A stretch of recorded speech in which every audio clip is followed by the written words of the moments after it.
Welcome to TeeWhy Talk, where we talk about the real and the real is what I'm getting ready to spill. Pew, pew, pew, pew, pew.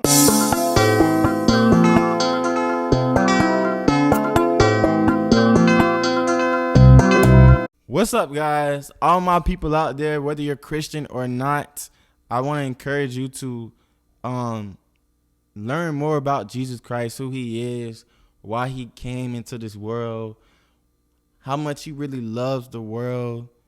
Do he really want people to go to hell? Or do he really want to see people saved? Do he really want people to just obey and follow the Father? However, let's get into overcoming laziness, guys.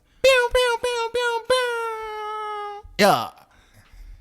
Overcoming laziness, guys. For my people out there listening, whether you're on Anchor, Spotify, Apple Podcasts, make sure you subscribe to my YouTube channel, TeeWhy Talk, okay?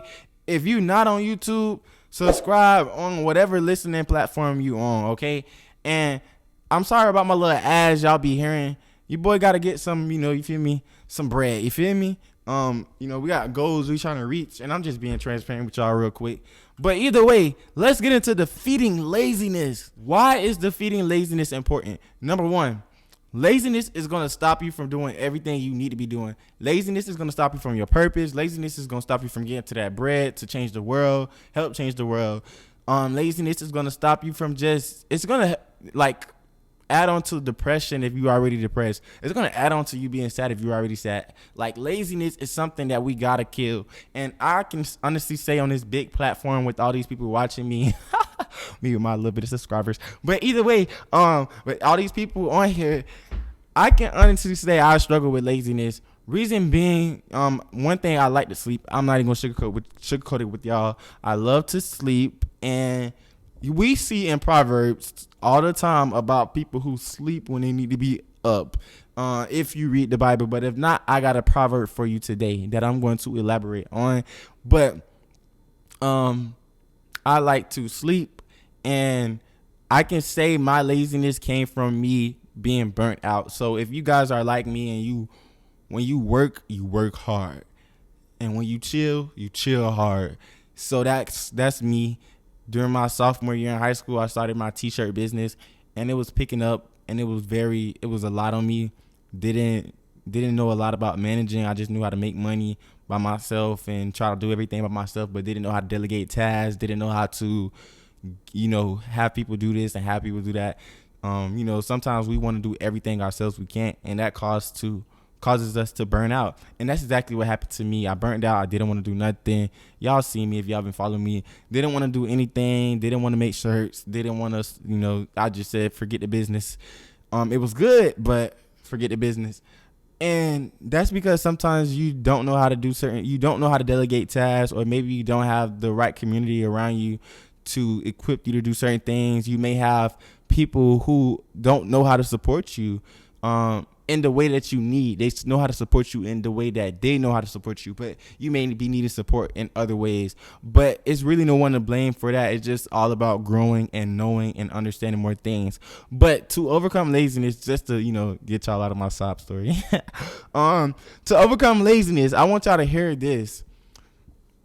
This is what motivated me while I was working. This is what motivated me to continue to go to work. Proverbs chapter 14, verse 4. And it reads, "Where there are no oxen, the manger is empty, but from the strength of an ox come abundant harvest." What does that mean, boy? You speaking that King James language, okay? Nah, I'm playing. But listen, what this means, guys, is very important. Listen, where there is no ox, the manger is empty. What a manger is, for people who don't know, something that the ox eat out of. So imagine an ox eating out of a manger, and where there is no ox, the manger is empty. That's good, because who want to clean up after an ox, basically? Where there is no ox, let's think about a farm. If you don't got no animals on the farm, your farm is clean, period. You don't got to do much cleaning. But from the strength of an ox come an abundant harvest. Meaning, if there is no ox, the manger is empty. But if you got an ox, you're going to have a big harvest. So just to put it in something where you can understand, let's say you got chickens. Everybody can relate to chickens, or not relate to a chicken, but everybody know what a chicken does, what a chicken do. To break this down to you, where there is no chicken, you don't have to clean up the barn. You don't got to clean up the eggs. You don't have to do none of that. But when you got chickens, you can produce a lot of eggs. You can have a lot of eggs to eat. You will have way more eggs than you need if you got chickens. So what this proverb is saying is basically, it may be a lot of work to take care of the things you have, but if you don't have that thing, you're better off. If you don't have that thing, you're probably going to be broke. Just to paraphrase it, just to put it into perspective. Another way that I can put it is, if you don't got a job, you don't have to stress about a lot of things. You don't got to stress about your boss getting on your nerves. You don't got to stress about getting up early for work. You don't got to stress about who gonna take care of your kids while you at work, because you get to stay home and do all of that. But if you do got a job, you also don't got to stress about your bills. You know your bills gonna get paid if you go to work. So it's like basically saying, where there is no job, there is no worries of like other things in life. But basically, when you got that job or you got that career, you gonna have an abundance of harvest, basically. So when you think about your whole life, whether you in school, whatever career you got, or whatever you're doing now, it's like, okay, if you're not doing it, you don't have to worry about certain things. But if you do it, you're gonna have fruit from it. So if you don't have a garden, you don't have to worry about ants, bugs, getting rid of them. But if you have a garden, you're gonna have fruit. Basically, I hope I'm catching somebody today. I hope somebody listening to what I'm saying. It's basically like weighing out your options. And honestly, this made me want to go to work, because I stopped my business and I was just working. Because I was working, this motivated me to say, you know what? If I don't have a job, I don't have to worry about doing this, doing that, because sometimes jobs can be stressful. Let's be honest. And I'm not telling you to stay in a stressful, toxic work environment. Do something that works for you. But when I don't have a job, I don't have to worry about this. I don't have to worry about getting up. I don't have to worry about different things that you have to worry about when you have a job. I don't have to worry about being presentable when I go into a job, even though we should do something anyways. But it's certain things you don't have to worry about when you don't have a job. But when you have a job, you know that your car insurance is going to get paid. You know your bill's going to get paid. Okay, when you get paid, everything is like, okay, it's worth it. The work I've been putting in is worth it. So that's where the strength of an ox come in at. If you don't have an ox, then you don't have to worry about a lot of things. But if you got an ox, you're going to have a lot of, an abundant harvest. You're going to have a lot of things coming in. And I think that's something that in this society we have to look at as well. We have to think about the options that we have. Yes, this is hurting, or not even hurting. This is not something I want to be doing now, but if I continue to do it, it's going to be fruitful, because I'm dedicating my time to something that is going to produce fruit. It's guaranteed. An ox is going to bring in an abundant harvest. So when you work, you're going to get paid. Regardless if you work in a low paying job, I would just advise you to really try to do something we all trying to learn something, learning a different skill, or do what God has called you to do, which is that's all a process in itself, because people make it seem like it's so easy, but maybe it's easy, depends on what season you in. But when you have that job, when you have that thing to do, it's going to produce fruit. So basically, remember the fruit that comes out of it. Remember the harvest that's going to come later.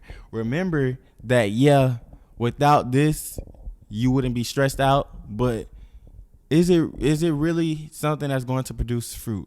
And that's something I'm starting to remember in my life as well. For those of you who are listening, Because we have to learn how to manage our stress as well. We can't just give up every time we get stressed out. We have to learn how to endure through tough situations, tough times. That's just the hard truth we all gotta swallow. I gotta swallow it. You gotta swallow it. Things get stressful, but when the things get stressful, are we gonna give up? Are we gonna give in? Are we going to just throw in the towel? And sometimes we all, I know I most definitely be throwing in the towel sometimes, but it all goes into a part like how you was raised, what your background is, because some people have a hustle mentality. I know I got one. When I want to hustle, I'm going to hustle. But guess what? When I want to get comfortable, I'm going to get comfortable too. It all depends on your background, where you from, your raising, your upbringing. Some people live with parents that don't care, so you could just slack off and you can't do nothing. Some people live with parents where their parents gonna make them get up and do something, so they go up and hustle. Some people see their parents hustle, so they get up and hustle. Some people see their parents slack, so they get up and slack. So even paying attention to this proverb, we have to think about our whole life, what we seen growing up. We have to think about where this habit come from. How do we change that habit? And I can honestly say, by taking this proverb and using it in my life for 5 months, I was able to save money. I was able to put my time towards something, because another thing is, for all my people out here listening, just to branch off, I know we're talking about laziness, but if anybody out here struggling with, especially my dudes out there, if anybody out here struggling with any type of sin, especially sexual sin, you got to do something. When I was in middle school, my teacher made us read this quote or something that said, "Idle hands are the devil's tools." And when I read that, it changed me. Have I been idle since that? Yes, but it always stuck in my head. Idle hands are the devil's tools. When we're idle, we tend to do things we don't need to be doing. We tend to fall into sin. I think about the adulterous woman in Proverb, I think chapter, don't quote me, but 5, I believe, but or either it's between 3 or 4 or 5. I'll put it right here for those of you who are watching. But the adulterous woman. Okay, so actually I lied. It's Proverbs 7.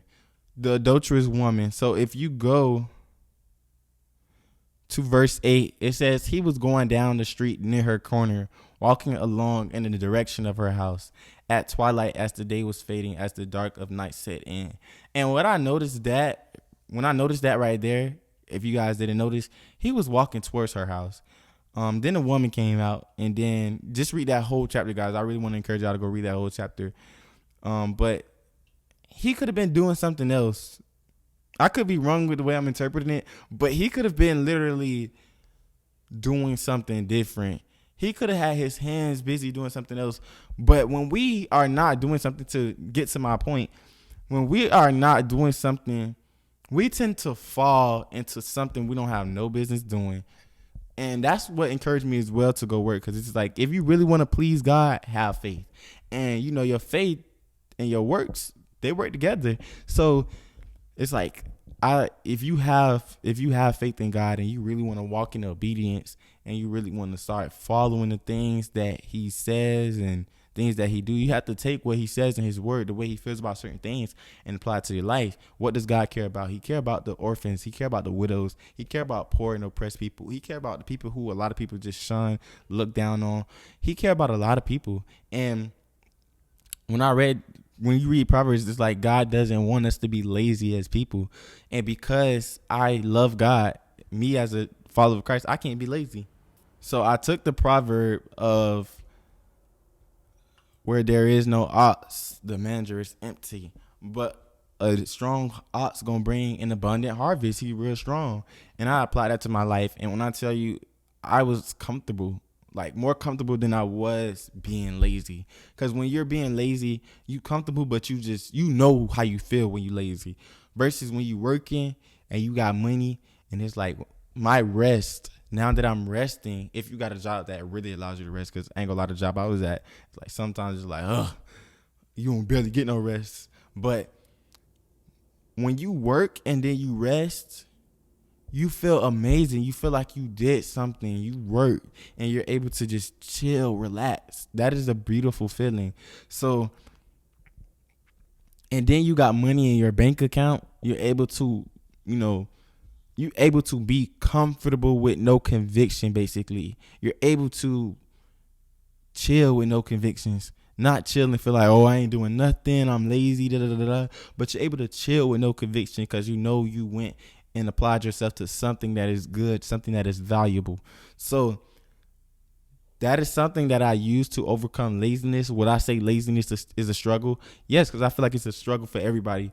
We all live in the flesh. We all have days we feel like we don't want to get up and do something. But we got to remember, God blessed us with another day, some more breath in our lungs to do something.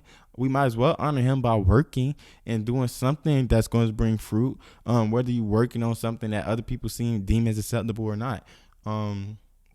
Long as it's according to God's standards and he's okay with it, go ahead and do it. I just want you guys to understand that is really how you're going to defeat laziness, by really praying about it, getting tired of being lazy, and understanding that laziness is really a struggle. Like, you're hurting yourself whether you're hurting anybody else by being lazy. And when I read the book of Proverbs, it's repeated constantly. Lazy people are going to be broke. Basically, you're lazy, you're gonna be poor. You're lazy, you're gonna be poor. It's constant in the Proverbs. And what I noticed through my life, like, the lazy people tend to always be, in my life, the people I see, they do be poor. And that's because they're willingly being lazy, not the ones who went through something tough and they went through tough times, but they just being lazy and they depend on everybody else, and that it hurt everybody else to take care of you because you just want to be lazy. So I don't want to be like that personally. That's why I'm on my grind, trying to get on my grind, I would say, but this is a way to really overcome laziness. Just getting up and doing something, putting your hand to something that's going to bring forth fruit, something that's going to bring forth a harvest, something that's like, just do something with your hands. I don't care if it like, I was so like, sometimes you just got to do something. Don't be lazy. Just do something. If it's bringing forth, that fruit, just be consistent with it. And that's just my advice to y'all today. How to overcome laziness. Follow this proverb. That's it. Follow this proverb and you will overcome laziness. And I can do multiple videos on this, but feel free to subscribe to TeeWhy Talk. Make sure you like, comment, and subscribe. Feel free to hit me up on any social media platform and let me know what ideas I need to put in my videos, what I need to talk about in my videos, because I'm more than happy to do something for you guys. So that is what the word says in regards to defeating laziness. Okay, I really love this series of what the word says and motivational Mondays and finance Fridays, but this is really going to help us this year, and I really hope that we can stay consistent. Y'all hold me accountable, but I really hope we can stay consistent with these things, because I know it's going to help people out there, and I know it's going to help me as well to just do something, finish something. So let's defeat laziness this year by applying this proverb: where the strength of an ox is, comes an abundant harvest. If you do something and you good at it, keep doing it, you're going to bear fruit. It's going to come an abundant harvest. So don't give up. Don't just give in because it's a lot of work. Just keep thugging it out and you'll be straight. Okay, guys, I love y'all. This been TeeWhy Talk, where we talk about the real, and the real is what we just spilled. Make sure you subscribe to this channel and comment some topics we should talk about. I'm out.